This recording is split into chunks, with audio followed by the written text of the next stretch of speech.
खबर भंडारा से है, जहां पर भारतीय संविधान अमृत महोत्सव समिति भंडारा के द्वारा 6 अप्रैल से 8 अप्रैल रेलवे मैदान खातरोड में आयोजित किया गया, जहां पर उद्घाटक मुंबई राष्ट्रीय अध्यक्ष the Buddhist society of India, the world fellowship of Buddhist standing committee secretary doctor Rajratna Ambedkar Mumbai तथा आयोजक प्रशांत बागड़े, प्रशांत सूर्यवंशी, संजय राम टेके, सचिन बागड़े, अजय तांबे इन्होंने किया। डॉक्टर राजरत्न अंबेडकर की स्पीच सुनने के लिए काफी संख्या में भीड़ देखने को मिली। 2023चा प्रश्न काय? जात लिहायची की नाही? जनगणनाही सुरू नव्हती, कसलं तरी सर्वेक्षण सुरू होतं मराठ्यांचं। त्या मराठ्यांच्या सर्वेक्षणात आमच्या घरामध्ये कन्फ्युजन सुरू झालं, जात लिहायची की नाही लिहायची। काय 2023 ला आम्हाला हा प्रश्न पडायला पाहिजे की बौद्ध म्हणून आम्ही जात लिहावी की नाही लिहावी। मला तुम्ही सांगा, बौद्धांमध्ये किती जाती येतात?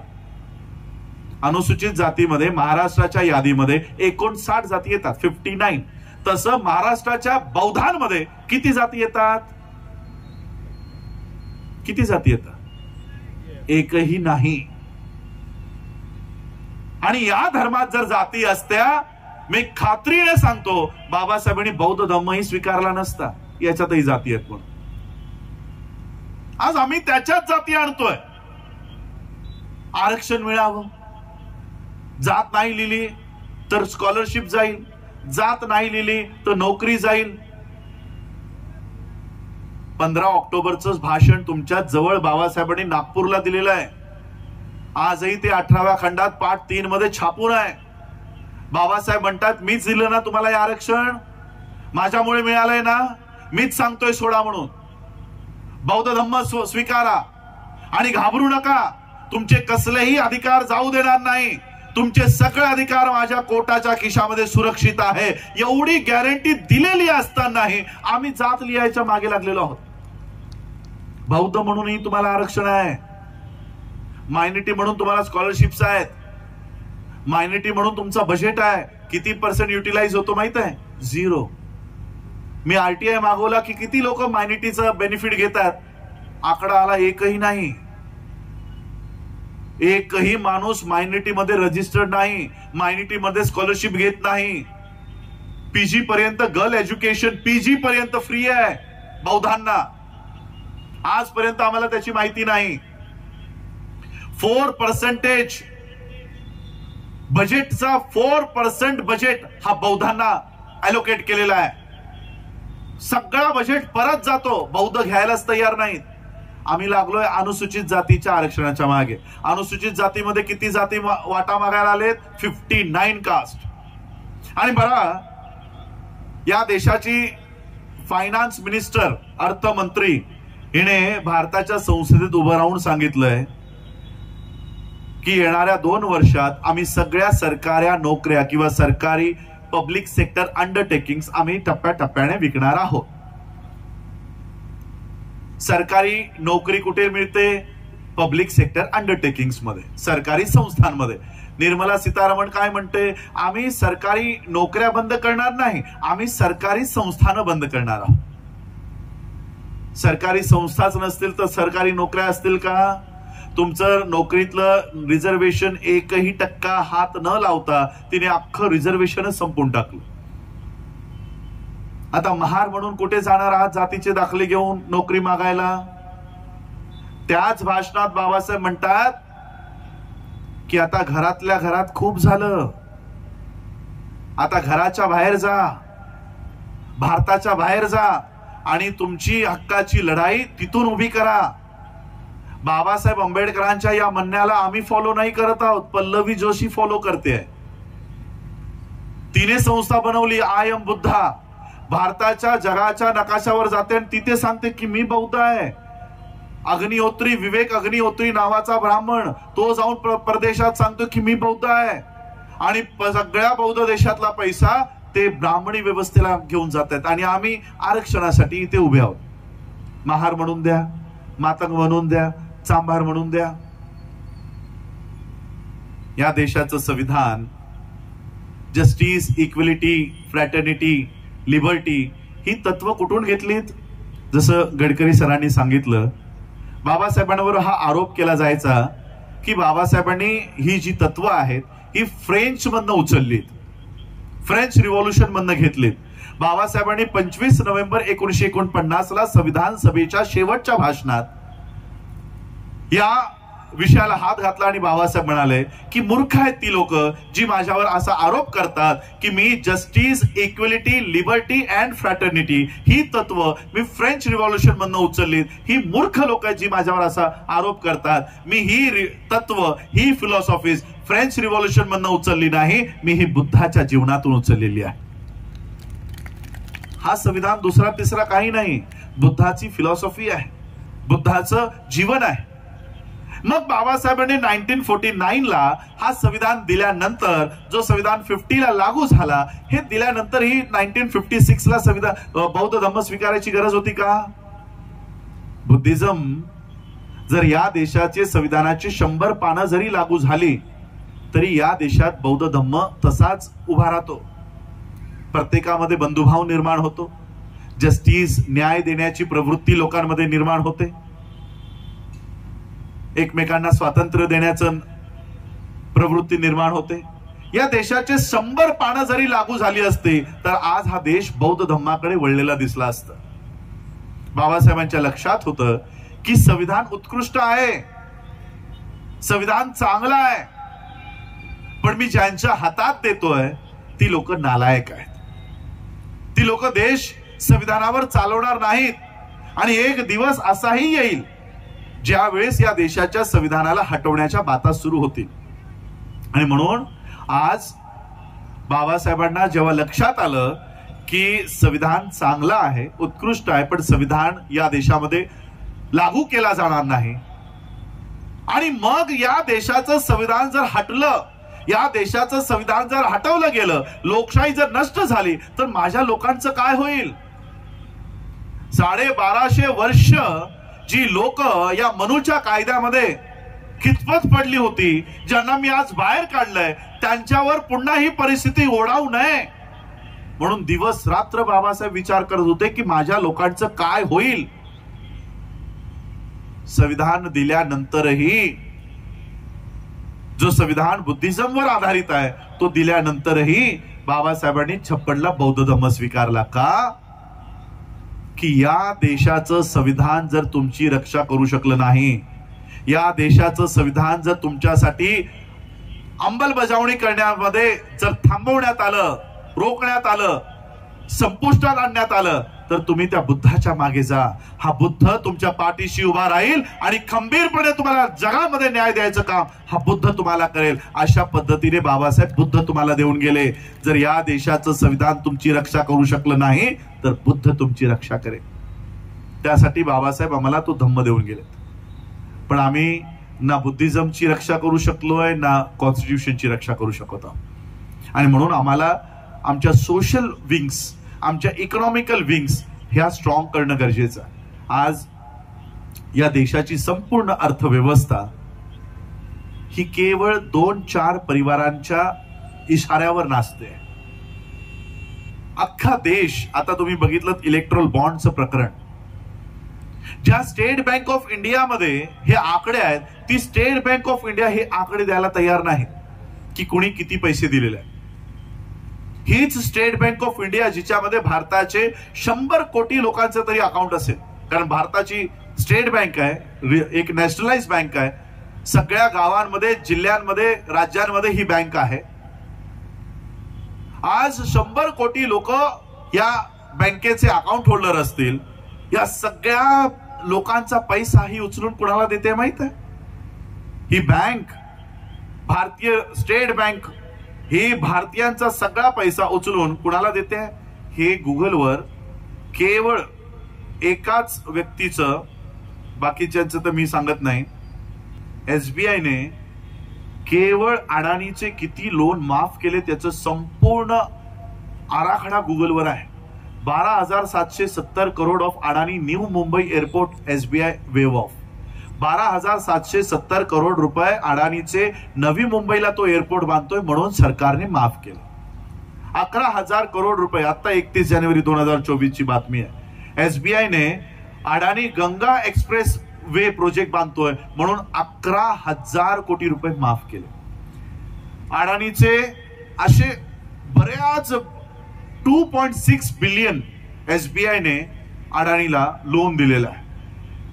ही भारतीय राज्य बँक, भारतीय स्टेट बँक, जिच्यात 100 कोटी लोकांनी आपले 1,000 रुपये, 5,000 रुपये, 10,000 रुपये ठेवलेत, हे सगळे पैसे उचलून कोणाला देते? अडाणीला, अंबानीला. 75 years of constitution, 100 years of problem of rupee. बाबासाहेबांचा थिसिस. मागच्या वर्षी 100 वर्ष पूर्ण झाली. 100 वर्ष. संविधानाला 75 वर्ष. त्याच बाबासाहेब आंबेडकरांचं आजही आम्ही कॉन्स्टिट्यूशन उघडून वाचत नाही आणि प्रॉब्लेम ऑफ रुपी उचलून वाचत नाही. ज्या problem of rupee per reserve bank of India उभी राहिली, आज त्यांच्याच लोकांची साधी एक नॅशनलाइज बँक नाही आहे का बँक? बाबासाहेब आंबेडकरांना मानणाऱ्या लोकांची किंवा त्यांच्या अनुयायांची एखादी तरी नॅशनलाइज बँक आहे ज्याच्यात आम्ही आमचा कमावलेला पैसा आमच्याच बँकेमध्ये ठेवू?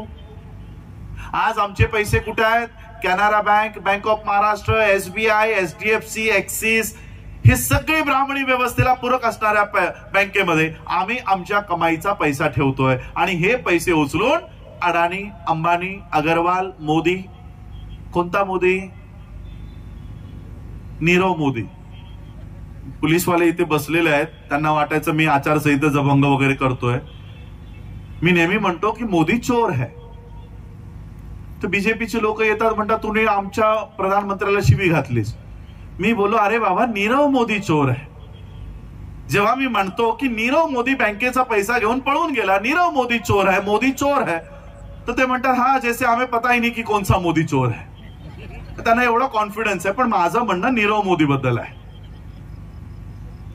तर ही लोक जे भारताचा पैसा घेऊन निघून जात आहेत, तो पैसा कोणाचा घेत आहेत? आमचा. हे जे एक्सप्रेस वे बनतायत, ज्याच्यावर 3,000, 3,500 रुपये टोल आता लागणार आहेत, हे कोणाच्या पैशातून बनलेत? आमच्या. ही जी पांढऱ्या कलरची वंदे भारत धावते, ही कोणाच्या पैशाने उभी राहिली? आमच्या. हे सगळे एअरपोर्ट जे बांधले जात आहेत, हे आमच्या पैशाने बांधले जात आहेत. मला सांगा, अडाणी एवढ्या रेल्वेज बांधतोय, एअरपोर्ट्स बांधतोय, रस्ते बांधतोय, बँकेकडनं लोन उचलतोय, SBI ही बँक सगळा लोन त्याला देते. मला सांगा, अडाणी सारखा एक जागतिक उद्योजक जो दुसऱ्या क्रमांकावर गर्भश्रीमंताच्या यादीमध्ये आहे, तो त्याचा पैसा SBI सारख्या सरकारी बँकेत ठेवत असेल का? अडाणीचा पैसा कुठे आहे? Bank of America, bank of China, Swiss bank, या बँक अकाउंट्स मध्ये अडाणी त्याचा संपूर्ण पैसा ठेवतो. पण उचलताना कुठून उचलतो? SBI मधून, जिथे तुमचा पैसा आहे. 100 कोटी लोकांचे 100,000 रुपये जरी धरलेत तरी ती किती मोठी रक्कम होईल? ही चूक कुणाची? RBIची, SBIची, अडाणीची की मोदीची? आमची आहे.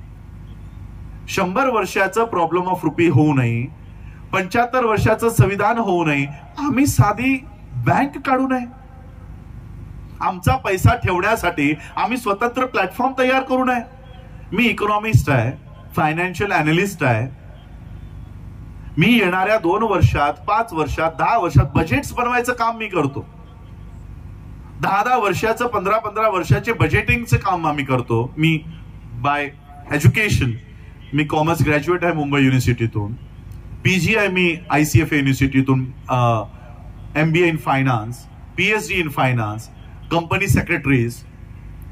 हे सगळं माझे एज्युकेशन इकॉनॉमी मध्ये आहे.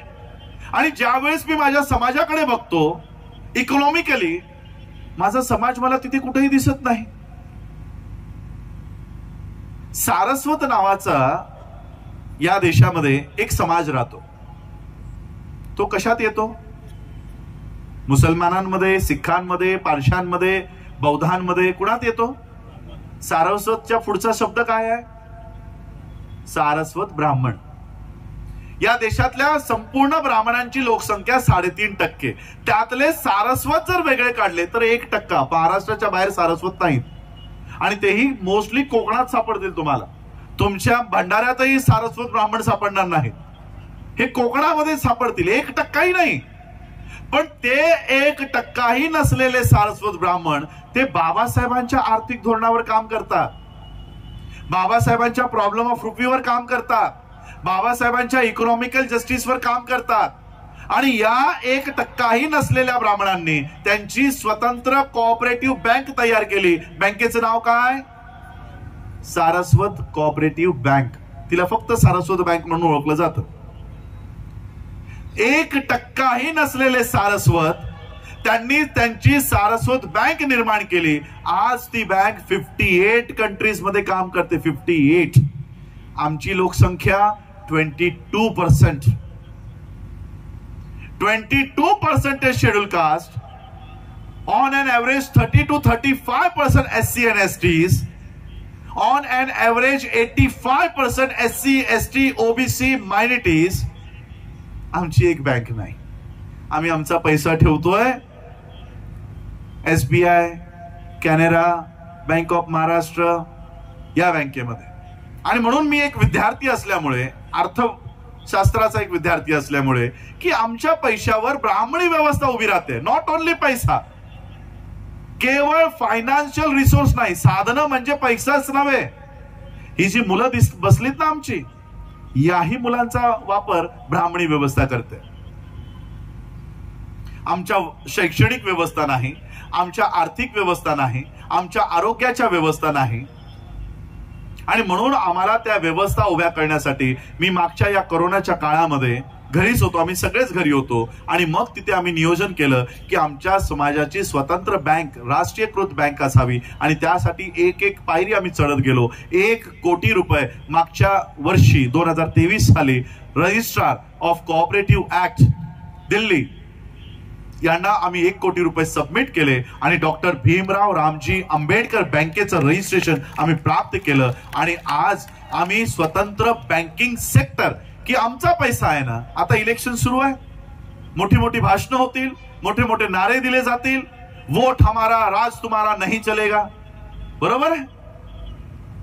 राजकारणामध्ये तो नारा योग्य आहे. जर वोट आमचं आहे तर आमचा आमदार आला पाहिजे, आमचा खासदार असला पाहिजे. वोट हमारा, राज तुम्हारा नहीं चलेगा. तुमची 4 मतं नाहीत, तुमची 4 मतं नाहीत आणि तुम्ही आमच्यावर आमदार खासदार की मिरवणार. म्हणून जर मतं आमची आहेत तर उमेदवार आमचा असला पाहिजे, आमदार आमचा असला पाहिजे. ही रास्त भूमिका आहे राजकारणाची. मग ही भूमिका अर्थकारणात का घेत नाही? जी भूमिका तुम्ही राजकारणासाठी घेता ती भूमिका तुम्ही अर्थकारणासाठी का घेत नाही? आणि म्हणून जो नारा तुम्ही राजकारणासाठी दिलाय तो नारा मी अर्थकारणासाठी तो थोडा बदलला. जिस तरह से वोट तुम्हारा और राज, वोट हमारा और राज तुम्हारा नहीं चलेगा, उसी तरह से नोट हमारा और बैंक तुम्हारा नहीं चलेगा. अगर नोट हमारा है तो बैंक भी हमारी होगी, और अगर बैंक हमारी है तो अर्थव्यवस्था भी हमारी होगी. आमचे उद्योजक, आमचे विद्यार्थी स्कॉलरशिप्स घेऊन, एज्युकेशन लोन घेऊन ते IAS IPS होतील. अशा पद्धतीची अर्थव्यवस्था आम्ही उभी करत आहोत.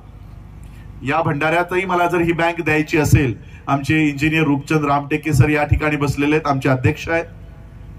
थोड्या वेळपूर्वी मी माझ्या फेसबुक लाईव्ह वरनं तो मेसेज दिला की या भंडाऱ्यात जर यायचं असेल तर तुमची SBI मला येऊ देईल का? ते म्हणाले आमच्या सगळी लोक अकाउंट होल्डर जर याच्याकडे गेली तर आमच्या अडाणीला पैसे कुठून मिळतील, म्हणून ते आम्हाला इथे येऊ देणार नाही. म्हणून त्यांची या भंडाऱ्याचा एक रजिस्ट्रार आहे, प्रबंधक आहे. प्रत्येक जिल्ह्याचा प्रबंधक असतो. त्या प्रबंधकाच्या कंडिशन्स आहेत. आमच्या जिल्ह्यात यायचंय, आमच्या जिल्ह्यात बँक ओपन करायचे. आता माझ्याकडे नुसतं मान्यता आहे, कागद आहे.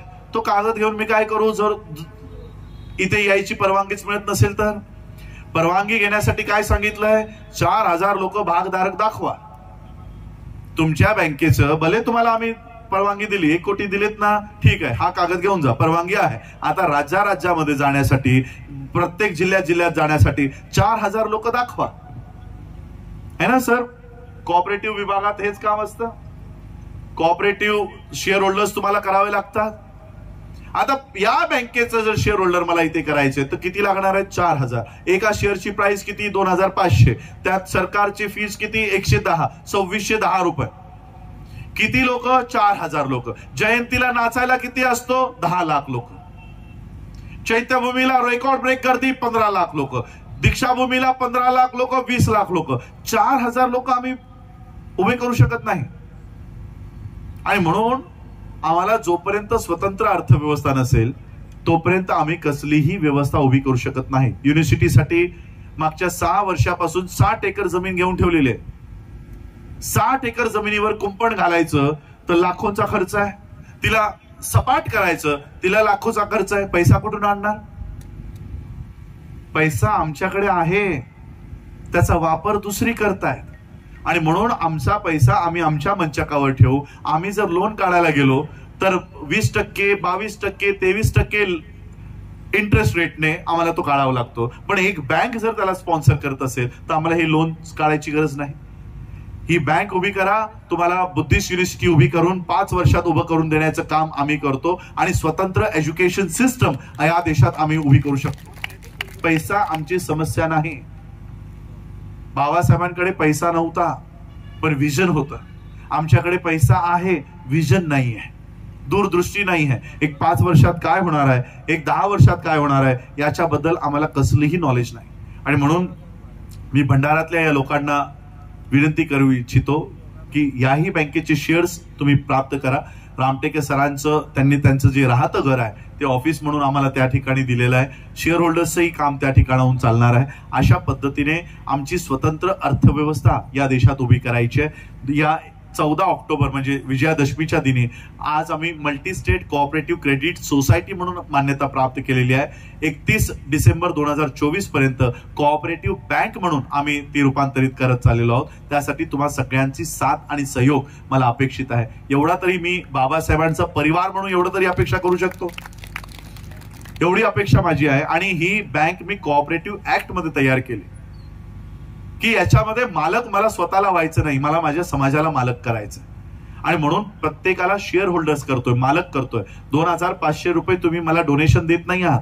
हे 2500 रुपये तुमच्याच नावासमोर आयुष्यभर 2500 रुपये तुमच्या नावासमोर राहणार आहेत. ते आम्हाला देत नाही आहात. सरकारला फक्त 110 रुपये देत आहे. तेही 100 रुपये रजिस्ट्रेशन, 10 रुपये फॉर्मची फी. ते ही अर्थव्यवस्थेची माहिती तुम्हाला देतोय. 75 इयर्स ऑफ इंडियन कॉन्स्टिट्यूशन. आपण बघितलं की या देशाच्या स्वातंत्र्याला म्हणजे देशाचं स्वातंत्र्य 1947 ला मिळालं. काही लोकांच्या म्हणण्याप्रमाणे देशाचे पहिले प्रधानमंत्री सरदार वल्लभभाई पटेल हवे होते. आता एक नवीन नाव आलंय, सुभाषचंद्र बोस हवे होते.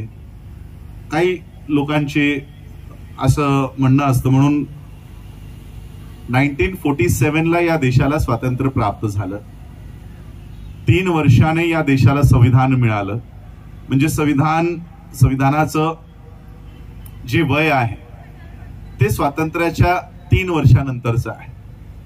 म्हणून ज्या वर्षी आपण देशाच्या स्वातंत्र्याचं अमृत महोत्सव साजरा करत होतो त्यावेळेस हर घर तिरंगा ही संकल्पना आपण बघितली असेल.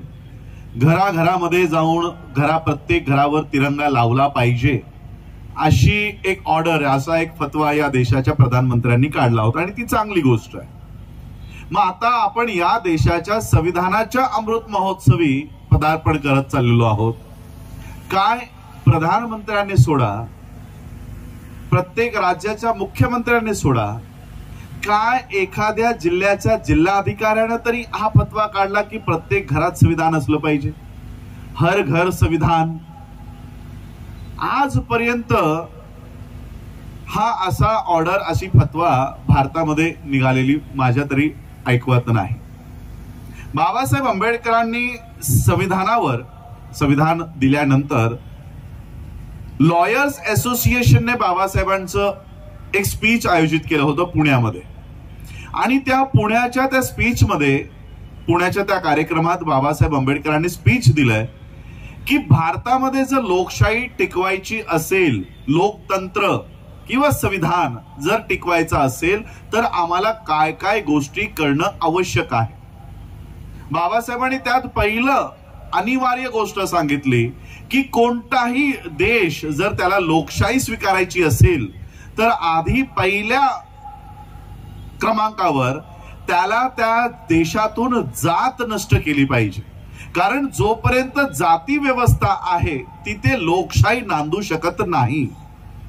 ही पहिली गोष्ट आहे. जर तुम्हाला लोकशाही टिकवायची असेल तर जात संपवली पाहिजे.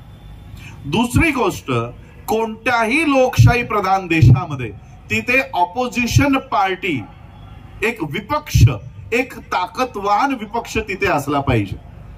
अशा अनेक गोष्टी बाबासाहेब आंबेडकरांनी त्यांच्या स्पीच मध्ये सांगितल्या.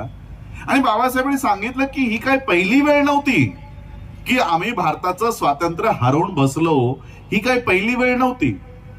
आणि आता आपण पुन्हा एक लोकशाही प्रधान देशामध्ये पदार्पण करत चाललेलो आहोत.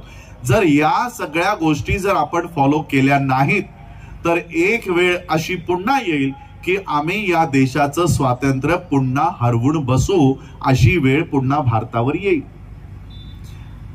आणि म्हणून आज ज्या दिशेने आपण वाटचाल करत आहोत, कॉन्स्टिट्यूशनल मॉरॅलिटी बद्दल बाबासाहेबांनी सांगितलं की आम्हाला प्रत्येक देशाच्या व्यक्तीमध्ये संविधानाच्या बद्दल नैतिकता त्याच्या मनामध्ये निर्माण करता आली पाहिजे.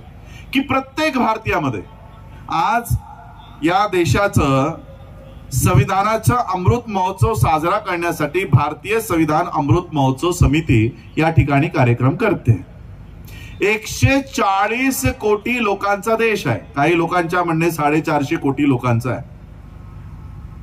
काही निर्बुद्ध लोक आमच्या देशावर अशी आहेत, त्यांच्या म्हणण्याप्रमाणे त्यांना किती लोकांनी वोट दिलेत? 450 कोटी. देशाची लोकसंख्या किती? 140 कोटी. 140 कोटीच्या देशातनं काही निर्बुद्ध लोकांना वाटतं की मला 450 कोटी लोकांनी मतं दिलीत. हे पब्लिकली नाही म्हणत आहेत, परदेशात जाऊन सांगतायत. परदेशात जाऊन तिथे जाऊन भाषण देऊन सांगतात की भारतातल्या 450 कोटी लोकांनी मतं दिली. देशाची लोकसंख्या 140 कोटी. 140 कोटी या देशाच्या लोकांचा हा संपूर्ण संविधान प्रत्येकाला अधिकार देतो. मग या संविधानाचं जागर करण्याचं काम एक विशिष्ट वर्ग का करतोय?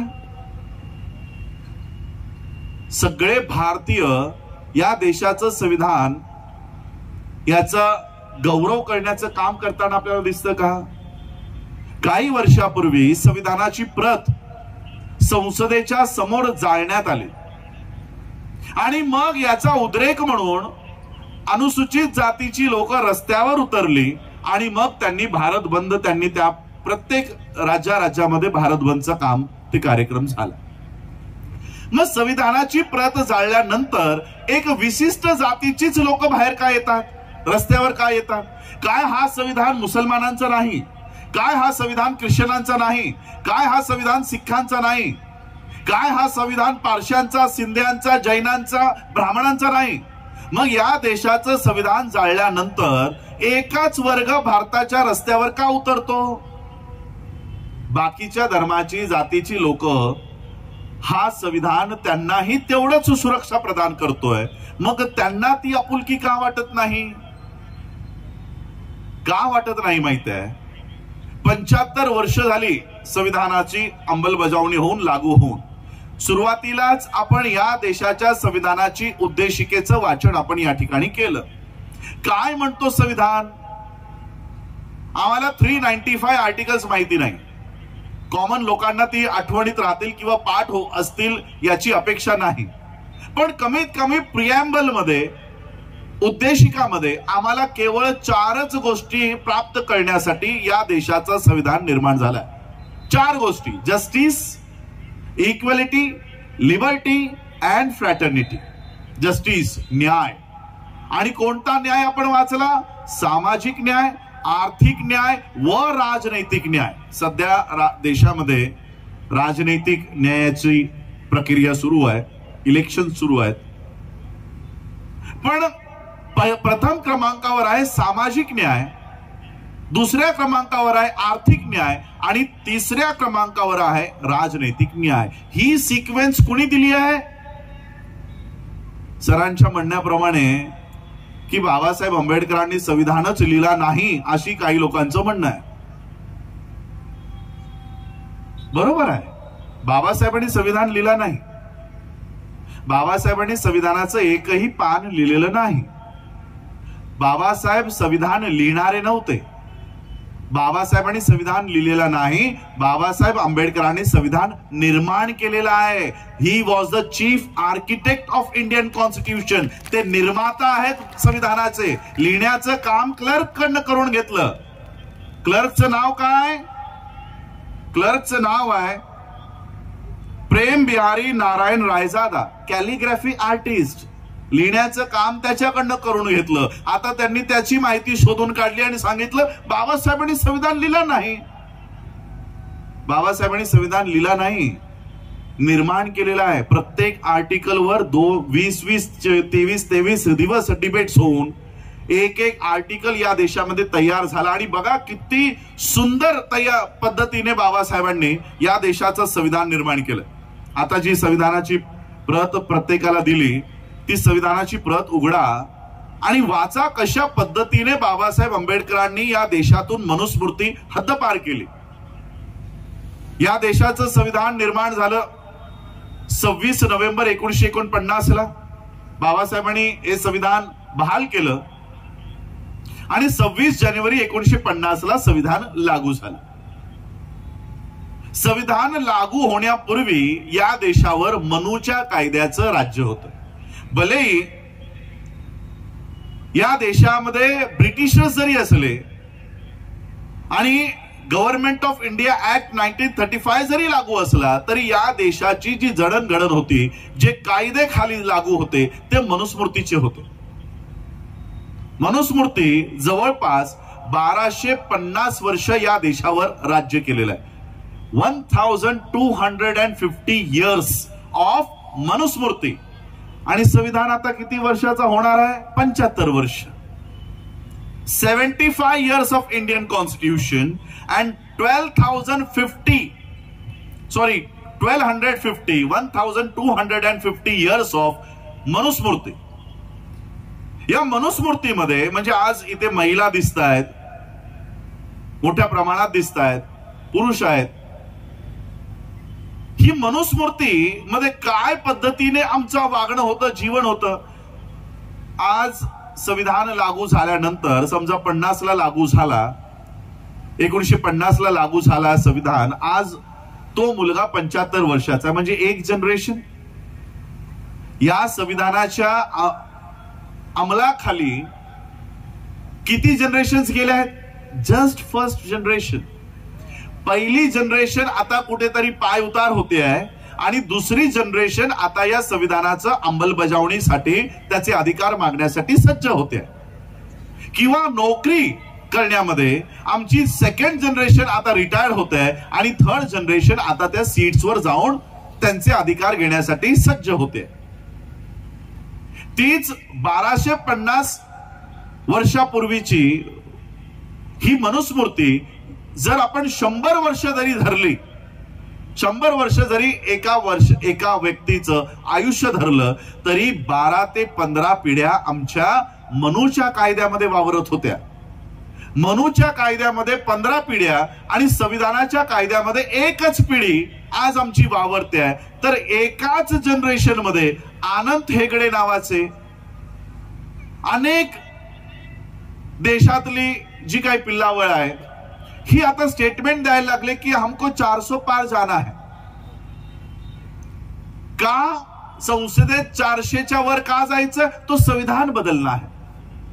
अरे संविधान 395 आर्टिकलचा कोणता आर्टिकल या देशातल्या सरकारला काम करायपासून रोखतंय?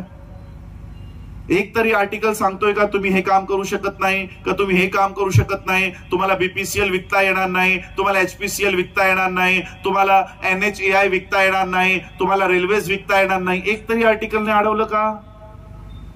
अख्खा देश तुम्ही विकला, रेल्वेज विकल्या, एअरपोर्ट्स विकले, एअर इंडिया विकली. संविधानाने कधीही तुम्हाला अडवलं नाही. संपूर्ण संसद तुमच्या हातात आहे, संपूर्ण राज्यसभा तुमच्या हातात आहे, तरी देखील तुम्हाला संविधान हटवायचं. जो संविधान तुम्हाला कधीही काम करण्यापासून थांबवत नाही, रोकत नाही, मग तुम्हाला हा संविधान का हटवायचा आहे? आणि मग आम्हाला कोणता संविधान आणायचा? धर्म आधारित संविधान, धर्मधिष्ठित संविधान. उत्तर प्रदेशमध्ये काही जे महंत आहेत त्यांनी राष्ट्रपतीला पत्र देऊन सांगितलेलं आहे की आम्हाला धर्मधिष्ठित संविधान हवं आहे, आणि त्याचा ड्राफ्टही त्यांनी, मसुदाही त्यांनी राष्ट्रपतीला पाठवलेला आहे मंजुरीसाठी. धर्मावर आधारित असलेला संविधान. आता धर्मावर आधारित असलेला संविधान म्हणजे काय? मनुस्मृती. की आम्हाला पुन्हा या देशात मनुस्मृती हवी, आम्हाला ही मनुस्मृती या देशामध्ये हवी, यासाठी 400 पार हमको जाना है, असं यांचं म्हणणं आहे. मग यांना 400 पार जाऊन संविधान हटवण्यासाठी काय कारण आहे? असं काय आहे या संविधानात? काय लिहून गेलेत बाबासाहेब या 395 आर्टिकल्स मध्ये? आर्टिकल 13 कधी उघडा असेल का एखादी संविधानाची कॉपी? एक मला द्या ना, मी फक्त आर्टिकल 13 वाचून दाखवतो. आर्टिकल 13 1250 वर्षापूर्वीचा हा मनुस्मृती बाबासाहेबांनी बघा किती सुंदर रीत्याने हटवला. बाबासाहेब आर्टिकल 13 मध्ये लिहितात,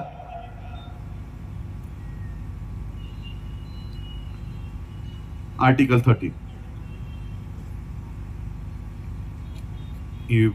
बरंच पुढचं आर्टिकल आलं, ठीक, मला तो अजूनही पाठ आहे. आर्टिकल 13 मध्ये बाबासाहेब लिहितात की हा संविधान लागू होण्यापूर्वी, म्हणजे हा संविधान, भारतीय संविधान लागू होण्यापूर्वी भारताच्या भूभागावर म्हणजे या देशावर जितकेही कायदे लागू आहेत, जितकेही आर्टिकल्स लागू आहेत, जितकेही नियम लागू आहेत, ते मी आजपासून शून्य घोषित करीत आहे. एका लाईनीत बाबासाहेब आंबेडकरांनी 1250 वर्षाची मनुस्मृती एका लाईनीत संपून टाकली. एका लाईनीत. या देशावर पूर्वी काय लागू होता मला माहिती नाही.